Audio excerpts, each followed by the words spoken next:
오래전에 서울 약수동에 있는 교회에서 하는 결혼식에 참여한 적이 있습니다.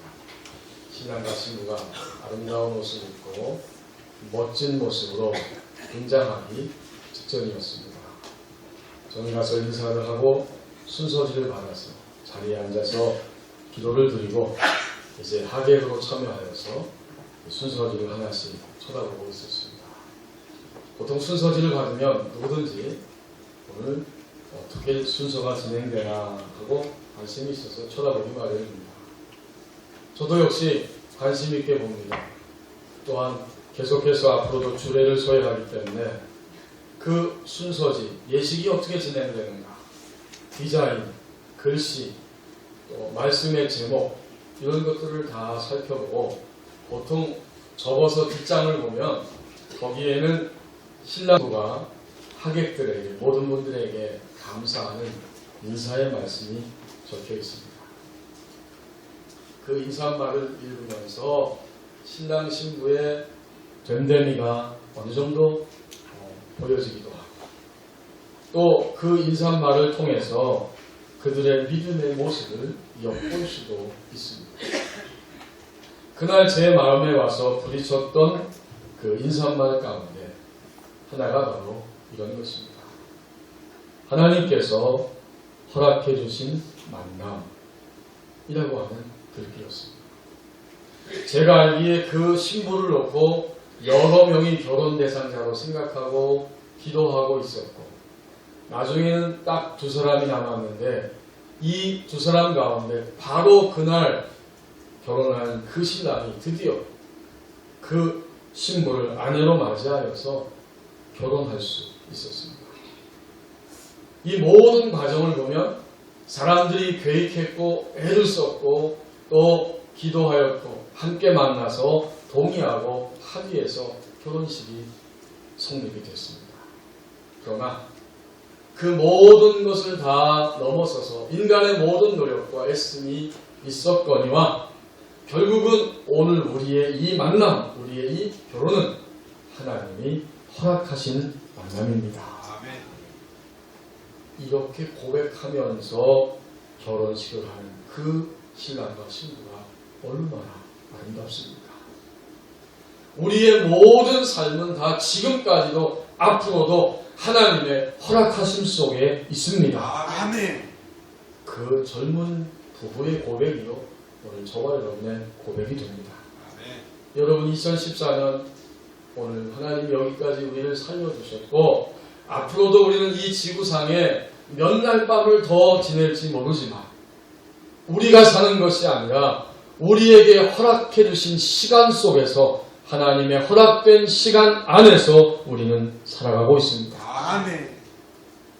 그래서 오늘 본문 말씀해 보니까 여러분들의 삶은 하나님의 허락하신 가운데 있습니다. 이것을 분명하게 깨우쳐 주길 원하고 더 나아가서 그렇다면 하나님이 우리에게 허락해 주신 이 시간 그것은 무슨 의미를 가지고 있는가?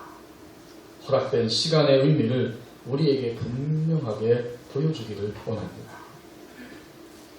초등학교 2학년 된 아들이 학교에 갔다가 집으로 왔습니다. 그리고 잠깐 동안 뒷마당에 갔다 오더니 숨을 헐떡이면서 엄마에게 말하기를 엄마 큰일 났어요. 우리 집 닭장 안에 가보니까 그 안에 있는 병아리들이 다 없어지고 다 뛰쳐나가고 말았어요. 도망갔어요. 좀 가난하게 사는 이 엄마는 얼굴에 어느 정도 충격을 받은 듯한 얼굴을 가지고 빨리 뒷마당으로 달려갔습니다. 그랬더니 정말 놀라운 일이 일어났습니다. 우리 안에 어미닭과 병아리가 평상시와 다름없이 함께 사이좋게 그 안에 머물러 있는 겁니다. 바로 그때 아들이 딱 뒤에서 나타나서 하는 말이 엄마 오늘 학교에 갔더니 오늘이 만우절이래요. 괜히 이제 만우절에 대해서 배운 거예요. 저희 선배가 몇 년 전에 저한테 직접 해준 이야기입니다. 자기가 초등학교 2학년 때 만우절날 얼마를 그렇게 골려 먹었다. 이러면서 저에게 이야기를 해줬습니다. 여러분 오늘 5장 13절 상반절 말씀해 보십시오. 우리에게 인생을 사는 우리에게 정말 큰일이 일어났습니다. 너희 중에 고난당하는 자가 있느냐? 그는 기도할 것이요.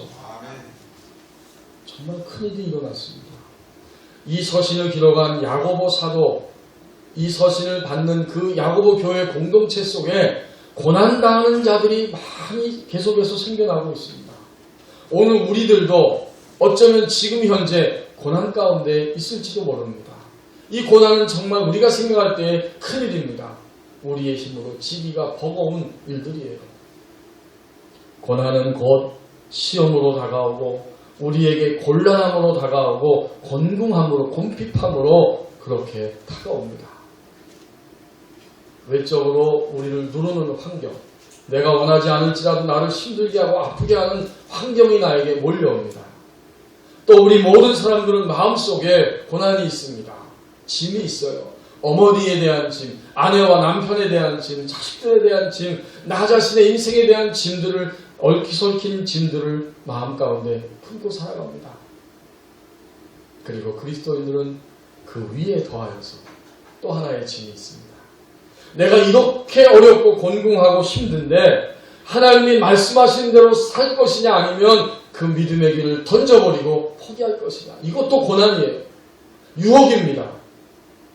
이 고난 속에는 곤경, 시험, 유혹, 환경적인 억압, 아픔 이 모든 것이 다 들어가 있습니다. 어떤 고난이라고 말하지 않고 다만 인간이 당하는 모든 고난이 있다고 말씀하는 거예요. 너희 중에 고난당하는 자가 있구나. 너희 가운데 고난당하는 자가 있느냐? 그렇다면 그는 기도할 것이다. 이렇게 지금 이야기해주고 있습니다. 여러분 2014년은 12년 만에 여러분이 보셨죠? 공휴일이 가장 많은 한 해라고 합니다. 저기 좋아하는 분들도 있는데 공휴일이 많다니까. 그래요. 2002년 이후에 12년 만에 올해의 공휴일은 빨간 글씨가 67일이나 된다고 그래요. 인터넷을 보니까. 그리고 연결해서 연휴도 많고요. 특별히 5월 달에는 5월 1일부터 5월 5일, 6일까지 석탄일까지 연결해서 5박 6일 동안이 그냥 다 휴일입니다. 더군다나 직장생활하는 사람들은 한 3일만 미리 휴가를 내면 11일까지 11일 동안 휴가를 낼 수 있다는 거예요. 그래서 발빠르게 움직였는데 작년 12월 연말부터 이미 비행기표를 여행사에다가 외국 여행하기 위해서 예약한 사람이 많다고 합니다. 80%가 예약이 됐대, 비행기가. 그들이 말합니다. 여름의 휴가철에 이 눈치 저 눈치 보면서 휴가 날짜 잡기도 어렵고 나중에 돼야 휴가 날짜 돌아오는데 차라리 마음 편하게 5월 연휴에 미리 월차나 이런 거 다 써가지고 해서 마음 편하게 눈치 안 보고 휴가를 가면 좋겠습니다. 어떤 직장인이 그런 이야기를 하는 것을 읽어보았습니다. 그리스도인들이 이 땅 위에서 믿음을 지키면서 직장생활한다는 것 결코 쉽지 않을 것입니다. 이 모든 것들이 다 우리 가운데 있는 고난의 삶이라고 하는 사실입니다. 자, 그런데 여러분 이렇게 고난이 우리 가운데 있는 것을 분명히 제시하고 인정하면서 그 고난이 왔을 때의 처방전이 뭘까요? 하나님이 인간의 삶이 무엇인지 알기 때문에 이미 다 처방전을 내려놨어요. 하나님의 처방전 13절에 보면은 고난당한 자가 너희 가운데 있느냐? 그는 기도할 것이고. 이게 하나님의 처방전입니다. 어떤 종류의 고난을 우리가 오늘 경험하면서 지금 살고 있던지 간에 고난당하는 자는 기도할 것이다. 만약 고난이 굉장히 무겁고 어렵고 크다면 그의 기도 소리도 점점 고난과 함께 고난만큼 커져야 할 것이다. 만약 고난이 짧은 것이 아니라 계속되고 깊어지고 길어진다면 그의 기도도 집중하는 기도가 되어야 하고 고난과 같이 깊이 있는 기도를 드려야 할 것이다. 아멘. 그러면 어떻게 될까요? 하나님이 주신 처방전은 확실합니다. 만약 고난 중에 있는 자가 고난의 크기만큼 부르짖어 기도하고 고난 중에 있는 자가 고난의 깊이와 길이만큼 집중하여 기도한다면 하나님은 어떤 열매를 주실까요? 그는 반드시 그 고난을 통과하고 마침내 구원을 경험하게 될 것입니다. 아멘. 여러분, 우리에게 주어진 시간들, 하나님이 허락하신 시간의 의미가 뭔가 봤더니 바로 이것입니다. 우리는 예수 그리스도의 십자가와 부활을 믿음으로 구원받은 하나님의 백성이 되었기에 이제 우리의 생각과 가치관을 완전히 바꿔야 합니다. 아멘. 내가 이 생을 사는 동안 나에게 고난이 온다. 그러면 그 고난은 어떤 시간인가? 하나님이 새로운 구원을 경험하는 시간으로 내게 주셨습니다. 아멘. 그렇습니다. 허락된 시간의 의미. 그리스도인들에게 있어서 허락된 시간의 의미는 구원을 경험하는 시간입니다. 아멘. 지금까지 우리가 하나님의 구원을 종종 경험했을지라도 매일매일 우리에게 오는 고난은 매일매일 새로운 구원을 경험하는 시간으로 만들어야 할 것입니다. 아멘. 아니 사실은 그렇게 돼야 하고 그것이라고 오늘 말씀하고 있잖아요. 하나님의 처방전은 너무나 분명합니다. 이제 13절 하반절에 보십시오. 허락된 시간들 속에서 어떤 사람은 굉장히 즐거워하는 상태에 있습니다. 즐거워하는 자가 있느냐? 그는 찬송할지니라.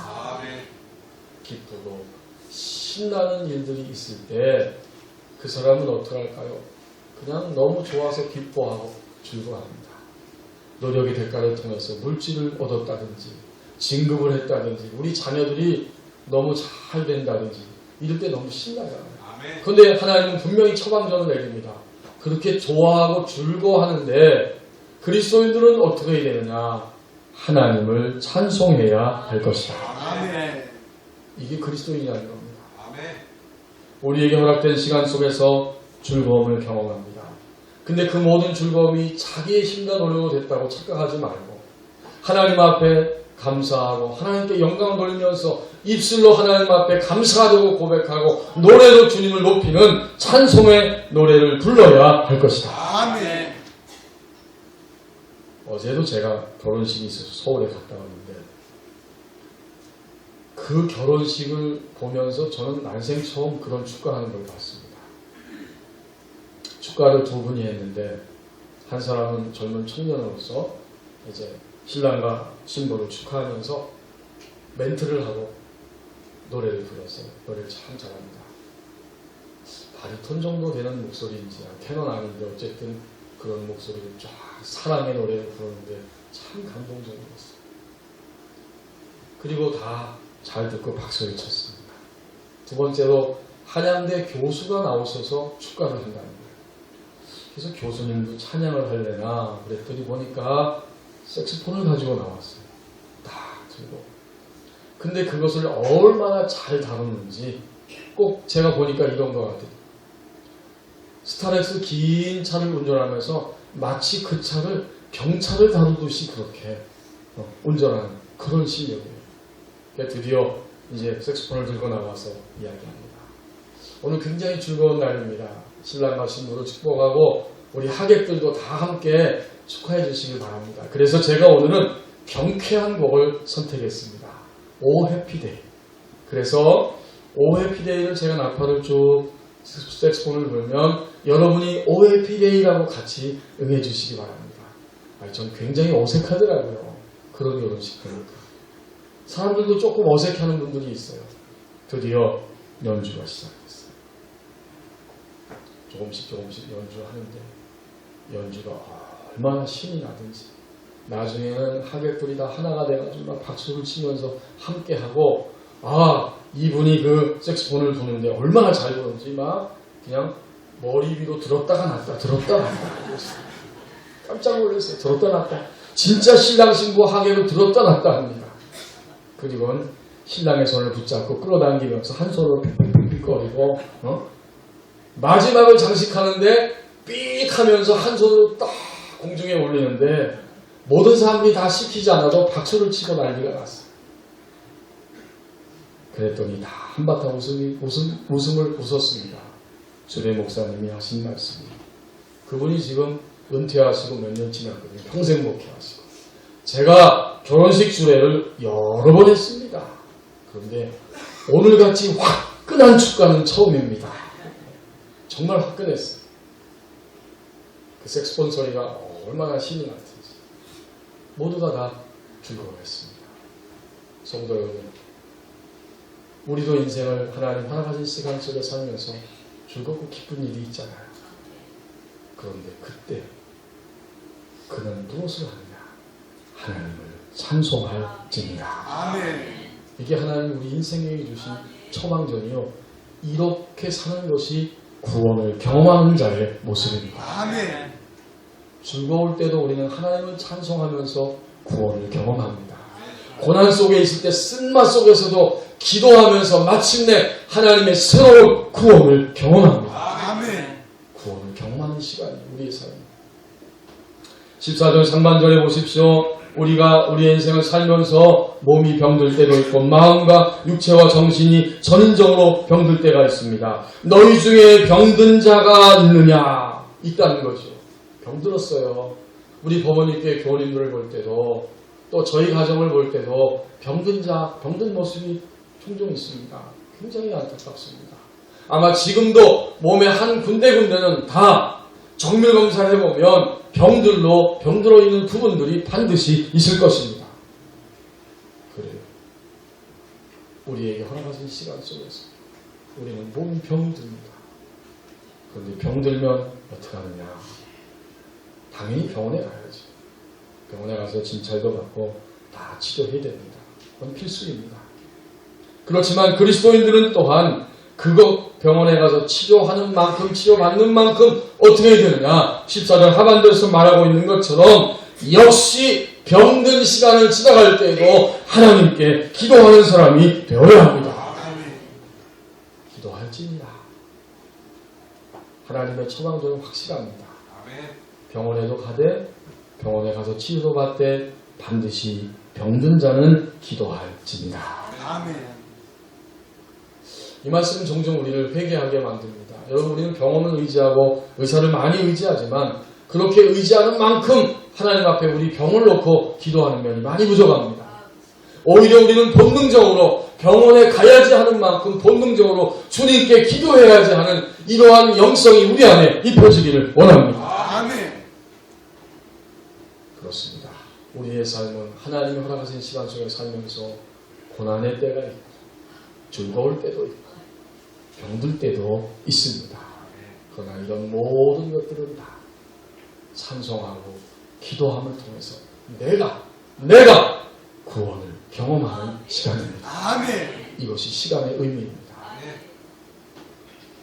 자, 그런데 오늘 말씀해 보니까 14절 하반절부터 이제 구원을 경험하는 자가 있는가 하면 구원을 경험케 하는 자가 있습니다. 여러분 14절 그 다음 부분에서 뭐라고 말해요? 병든 자가 있느냐 하면서 그는 교회의 장로들을 청할 것이요 그들은 주의 이름으로 기름을 바르며 그를 위하여 기도할지니라. 장로들을 청하여서 기도해라. 이 장로들은 곧 오늘날 교회의 장로님도 당연히 포함됩니다. 동시에 초대교회부터 교회를 섬기는 목회자를 의미합니다. 신방과 행정과 설교와 여러 가지 것들을 다 하면서 교회를 섬기는 감독, 장로 마찬가지예요. 그리고 이 말씀은 거기서 그치지 않습니다. 오늘 교회 안에 주님을 믿고 난 다음에 모두가 다 이렇게 지도자의 위치에 서게 될 때 그들이 모두가 다 오늘 본문에서 의미하고 있는 장로의 위치에 서는 겁니다. 아멘. 만약 그가 주님을 믿었다면 그는 교회를 돌보고 섬기는 지도자적인 위치에 있을 것인데 이제 교우들이 병이 들었어요. 어떻게 해야 될까? 하나님이 처방전을 주시기를 교회의 지도자들을 청하여서 집으로 모시고 오고 그들은 그 환자의 몸에 기름을 바르면서 그를 위하여 기도할지니라. 아멘. 그러면 어떻게 될까요? 하나님께서 기름을 바르면서 기도하라. 하나님의 처방전입니다. 기름은 기도의 영적 능력과 하나님의 보호하심과 은혜로우심을 상징하는 표식입니다. 아멘. 그래서 이 기름을 그냥 폼으로 바르는 게 아니에요. 기도의 영적 능력과 하나님의 보호하심과 치유하시는 은혜, 그것을 상징하기 때문에 기름을 바르면서 기도합니다. 초대교회부터. 마가복음 6장 13절 말씀에도 보면 예수님께 가르침을 받고 파송을 받은 12제자들이 나가서 귀신을 쫓아내고 병자를 고치는데 유독 마가가 그렇게 기록하고 있어요. 6장 13절에 보면 많은 귀신들을 내어 쫓았을 뿐만 아니라 많은 병자에게 기름 발라 고치더라. 예수님의 제자들도 기름을 발라서 고쳤습니다. 하나님의 그 선하신 치유의 능력과 보호하심을 상징하는 기름, 그리고 또 영적 기도의 능력을 상징하는 기름, 그것을 바르면서 교회의 지도자 된 사람들을 청하여서 기도하면 어떻게 될까요? 하나님이 역사해 주십니다. 아멘. 오늘 우리는 어떤 사람입니까? 다른 사람들이 나를 위하여 기도하는 것을 듣고 있습니까? 그것도 복된 것입니다. 반대로 내가 누군가를 위하여 끊임없이 기도하고 있습니까? 그것은 더욱 복된 것입니다. 아멘. 우리가 누군가를 위하여 기도할 때 그 사람은 하나님이 주시는 구원을 경험할 것이요, 나는 그때 하나님께서 사용하셔서 다른 사람에게 구원을 경험케 하는 자로 쓰임을 받습니다. 아멘. 그러니까 오늘 14절 하반절부터 18절까지는 길게 기도에 대해서 말씀하시면서 그 기도는 서로 위하여 기도하라고 말씀하십니다. 아멘. 우리의 기도는 서로 위하여 하는 기도가 되어야 합니다. 아멘. 이게 바로 중보 기도이지. 저는 늘 개인적으로 고맙고 감사하는 일이 우리 교회 화요일 되면 또 주일날 되면 중보 기도하는 분들입니다. 늘 고맙습니다. 저를 위하여, 교육자를 위하여, 교회 모든 분들을 위하여 낱낱이 기도하는 이 중보 기도자의 사명, 이것을 감당하는 분들이 너무나 귀하고 너무나 고맙습니다. 앞으로도 이 중보 기도는 주님 오실 때까지 주의 몸된 교회 안에서 영원토록 더 많이 확장되고 일어나야 할 기도입니다. 아멘. 교회의 장로들은 그 순간 누구입니까? 교회의 지도자들. 다른 사람들 구원을 경험케 하는 사람들입니다. 아멘. 이 중보기도, 그 기도는 얼마나 능력이 있든지 15절에 보니까 그 기도는 믿음의 기도입니다. 하나님이 반드시 내가 누군가를 위하여 기도할 때 그 사람의 삶에 간섭해 주시고 관여해 주시고 응답해 주시고 약속해 주실 것을 믿음으로 하는 기도이기 때문에 그 기도는 믿음의 기도인데, 믿음의 기도는 병든 자를 구원할 것이고 주께서 그를 일으켜 주시리라. 아멘. 혹시 죄를 지어서 병이 왔다면 그 병이 치유되면서 그의 죄를 범하였을지라도 그의 죄도 사하심을 받으리라. 아멘. 그래서 말합니다. 16절에 너희 죄를 서로 고백하며 병 낫기를 위하여 서로 기도하라. 아멘. 여러분, 이 말씀 가운데 서로 위해서 기도하는 말씀이 계속 반복되고 있습니다. 그리고 이 중보기도는 얼마나 믿음의 기도일 뿐만 아니라 또한 하나님이 응답을 하시는지 의인의 간구, 역사하는 힘이 큼이니라. 아멘. 믿음의 기도일 뿐만 아니라 하나님이 옳다라고 인정하시는, 하나님을 신뢰하는 의인들을 보시면서, 하나님을 신뢰하고 다른 사람을 위하여 기도하는 그들을 보시면서 의인의 기도라고 말씀하십니다. 그리고 그 의인들이 기도하기 때문에 의인의 기도는 역사하는 힘이 큼이니라. 아멘. 의인의 기도는 역사하는 힘이 크기 때문에 하나님이 놀랍도록 응답해 주십니다. 아멘. 그러면서 하나의 전형적인 예를 들기를 그 이스라엘 백성들의 믿음의 선조였던 엘리야의 예를 들고 있지 않습니까? 여러분, 열왕기상 17장 18장 쭉 읽어보시면 엘리야라고 하는 선지자가 등장하는데 그는 자기 민족, 이스라엘 민족 전체를 등에 지고 그들을 위하여 중보기도하는 자였습니다. 그 시대 전체를 책임지고 하나님 앞에 민족을 책임지고 등에 등짐을 지고 그들을 위하여 기도하는 사람이었습니다. 그가 기도합니다. 하나님의 심판을 알리기 위해서 기도했을 때에 3년 6개월 동안 땅에 비가 내리지 않았습니다. 하나님의 백성들의 구원을 위하여서 이제는 바알과 아세라가 참신이 아니라 하나님이 참신이라고 하는 사실을 알려주고 구원을 위하여서 기도했을 때에 다시 하늘에서 비가 내렸습니다. 아멘. 위하여 하는 기도. 이것은 중보기도요, 믿음의 기도요, 의인의 간구이기 때문에 하나님이 반드시 응답해 주십니다. 아멘. 우리의 관계를 돌아보십시오. 여러분 친한 분들이 있죠? 지금도 친한 분들끼리 자리에 앉으신 분들이 있습니다. 그렇습니다. 같이 음식을 먹고 커피도 마시고 여행도 가고 취미생활도 하고 다 친한 분들이 끼리끼리 사는 것이 인간 사회입니다.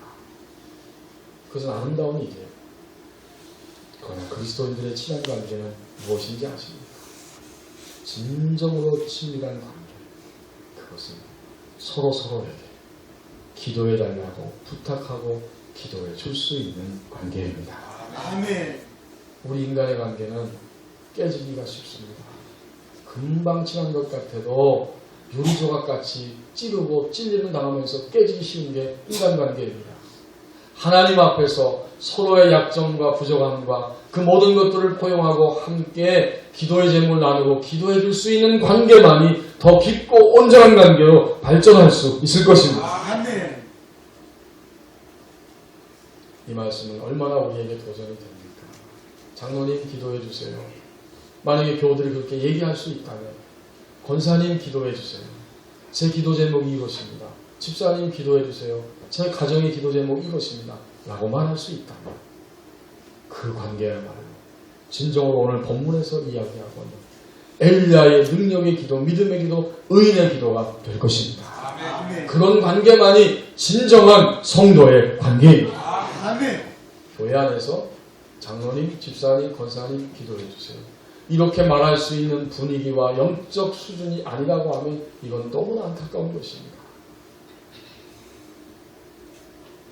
다른 사람들의 구원을 경험케 하는 자, 그들이 오늘 본문에 등장합니다. 이제 마지막 부분을 보십시오.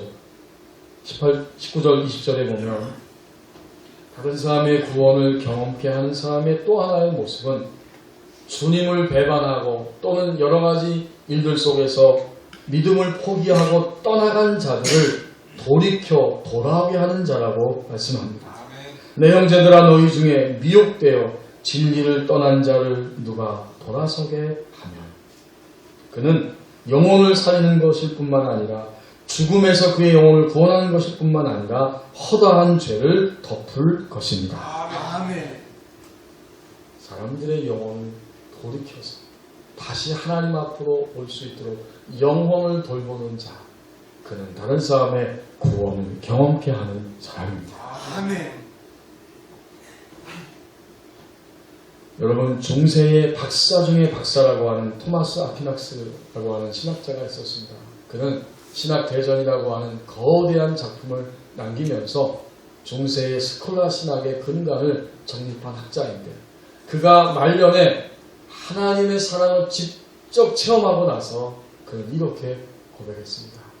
더 이상 지필을 할 수가 없습니다. 그리고 고백하기를 내가 지금까지 써왔던 나의 모든 글들은 하찮은 지푸라기에 불과합니다.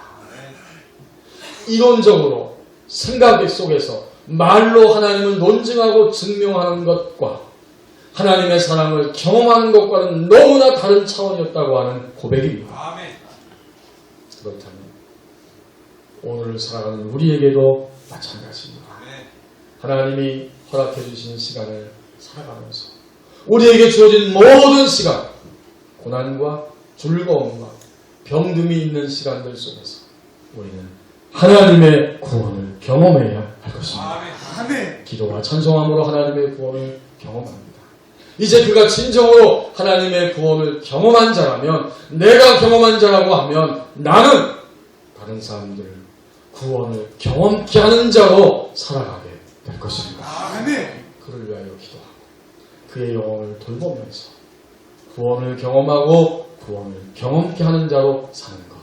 이것이 시간을 허락하신 하나님의 뜻입니다. 아멘. 기도하겠습니다.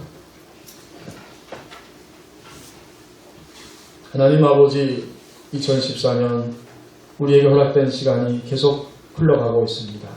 이제 우리가 다시 한번 우리 자신을 점검하면서 내게 주어진 허락된 시간의 의미를 깊이 있게 깨닫고 다시 한번 새롭게 전진하게 하여 주옵소서. 아멘. 고난과 즐거움과 병듦이 반복되는 이 시간들 속에서 우리는 어떠한 형편에 있든지 하나님을 찬송하고 또 하나님 앞에 고난의 크기와 깊이만큼 기도하면서 구원을 새롭게 경험하는 자로 살게 하여 주옵소서. 아멘. 내가 구원을 경험하는 자로 산다면 이제는 사람들을 위하여 기도하며 그들의 영혼을 돌보며 구원을 경험케 하는 자로 우리의 남은 인생을 살게 하여 주옵소서. 아멘. 예수님의 이름으로 기도하옵나이다. 아멘.